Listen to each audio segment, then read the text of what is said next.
بسم اللہ الرحمن الرحیم۔ بروز قیامت اللہ پاک مردوں کو کس طرح سے زندہ فرمائے گا، یعنی کہ حضرت آدم علیہ السلام سے لے کر قیامت تک جتنے بھی لوگ مر چکے ہیں ان کو اللہ پاک کیسے زندہ فرمائے گا۔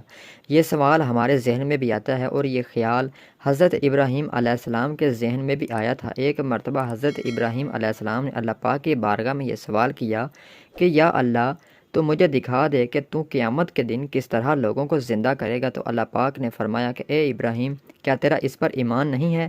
تو حضرت ابراہیم علیہ السلام نے فرمایا کہ کیوں نہیں میرے اللہ، میں اس پر ایمان رکھتا ہوں، لیکن میری یہ تمنا ہے کہ میں اس منظر کو اپنی آنکھوں سے دیکھ سکوں تاکہ میرے دل کو قرار آ جائے۔ حضرت ابراہیم علیہ السلام اللہ کے نیک بندے تھے اور اللہ کے پیغمبر تھے۔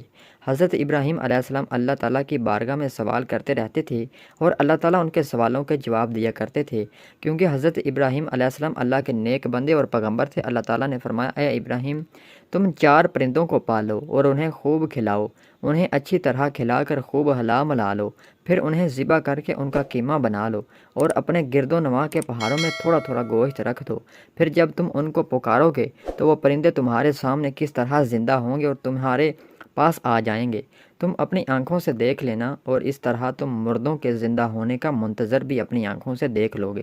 تو حضرت ابراہیم علیہ السلام نے ایک مرغے کو پالا اور ایک کبوتر پالا اور ایک گرد اور ایک مور کو پالا، اور ایک مدت تک ان کو خوراک کھلا کر خوب ہلا ملا لیا۔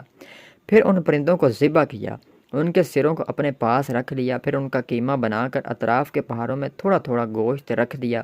پھر حضرت ابراہیم علیہ السلام نے دور کھڑے ہو کر ان پرندوں کو آواز دی، اے مور، اے مرغ، اے گرد اور اے کبوتر۔